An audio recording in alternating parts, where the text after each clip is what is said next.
මට ආසයි අතල්ලන් ඔබේ මුවග සිපගන්න ඔබේ මුහුණ සීනාවෙන් හැමදාම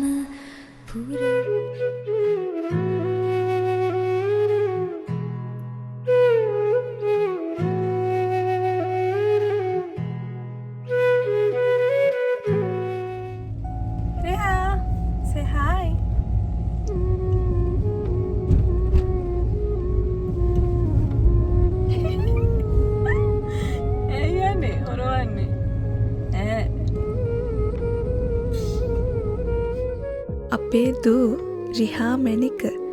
ඉතින් එයාගේ ජීවිතයේ තවත් ලස්සන පරිච්ඡේදයක් අදින් පටන් ගන්නවා.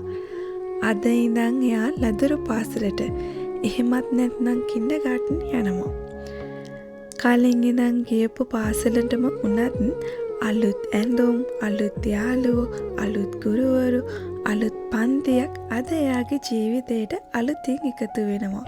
එන්ට්‍රන්ස් සෙරමනි එක තියෙන්නේ ස්කූල් එකේ මේන් හෝල් එකේ. ඉතින් අපි තුන් දෙනා ස්කූල් එකට ගියපු ගාම කෙලින්ම ගියේ ස්කූල් එකේ මේන් හෝල් එකට. අපි යනකොටත් ගොඩක් ළමයි සහ දෙමව්පියන් ඇවිල්ලා හිටියා. ඉතින් මටයි රිහා බබාටයි විතරයි එක ළඟ ඉඳගන්න පුළුවන් උනේ. අප්පච්චිට පිටිපස්සේ සීට් එක තමයි ඉඳගන්න උනේ. මොකද බබාත් එක්ක දෙමව්පියන්ගෙන් එක්කෙනෙක්ට විතරයි ඉන්න පුළුවන්.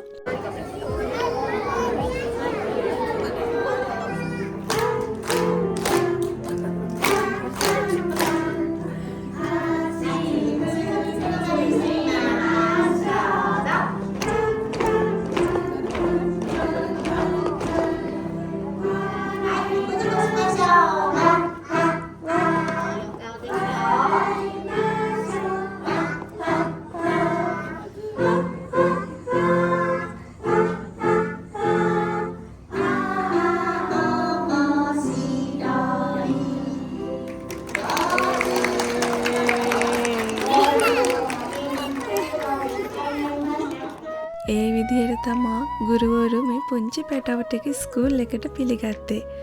ඉතින් හරිම ලස්සනයි. ඊට පස්සේ ස්කූල් එකේ ප්‍රින්සිපල් කතාවක් පැවැත්තුවා. මේ ඉන්නේ ස්කූල් එකේ ප්‍රින්සිපල්. ඊට පස්සේ ස්කූල් එකේ ගුරුවරු 33 දෙනෙක් ඉන්නවා. මේ ගුරුවරු 33 දෙනාම හඳුන්වලා දුන්නා. එයාලා කරන රාජකාරිය මොනවද, මොන ක්ලාස් වලද ඉන්නේ, ඒ වගේ දේවල් නුත් පැහැදිලි කරලා දුන්නා. ඔයාලට මතකද දන්නේ නැහැ, මේට අවුරුදු 2කට කලින් අපේ චූටි මැණික මේ ස්කූල් එකේම ඩේ කෑ එකට ඇතුළත් වෙන්නේ. මතකද එදා අපේ චූටි මැණික විතරයි ඇතුළත් වෙන්න හිටියේ.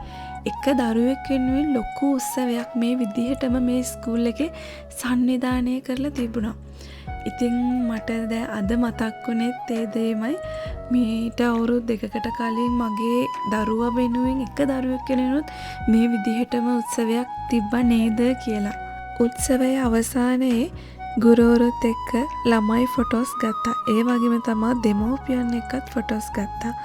ඉතින් ෆොටෝස් එහෙම අරගෙන ඉවරලා මේ විදිහට තමයි දරුවන්ගේ ක්ලාස් එකට එක්කන් ගියේ. ඉතින් හරිම පිළිවෙලට එක්කන් ගියා පොලිමට. ඉතින් අපිත් ඒ පිටපස්සෙම ගියා.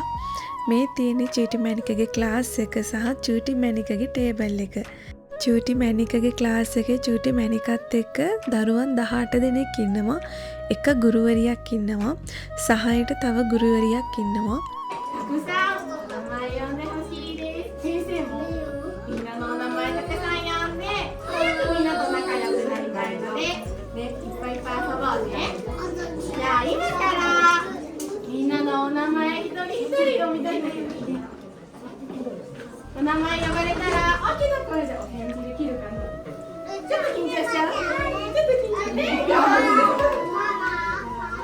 පන්තිවාර ගුරුතුමිය පිළිබඳව හඳුන්වලා දීලා පාසල් කාලය තුළදී මේ දරුවන් සමග කරන ක්‍රියාකාරකම්, එයාලගේ කෑම බීම සම්බන්ධව, ඒ වගේම පාසලේ නීති රීති සම්බන්ධව අපිට කියලා දුන්නා. ඒ වගේම බබාලගේ නම් කියලා එයාලා ඒකට පිළිතුරු දෙන විදිහ එහෙම පුරුදු කරා.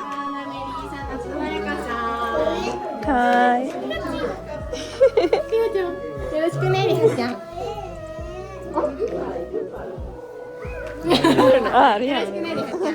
ね、うどん師匠もお隣にいるから大丈夫だよ。ね。はい。みんなのお声。සෙරමනි එකෙන් පස්සේ අපි ෆැමිලි රෙස්ටරන්ට් එකට ආවා දවල් කෑම ගන්න. මෙච්චර කාලයක් දෝනි මැනික ආසාවෙන් ඉස්කූල් ගියේ. මං හිතනවා මෙතෙන් පටන් එයා ආසාවෙන් ඉස්කූල් යයි කියලා. එයා හරි ඉක්මනට ලොකු වෙනවා. මට නම් ඇයි පිය ගාන සෙනෙන් එයා ලොකු වුණා වගේ දැනෙන්නේ.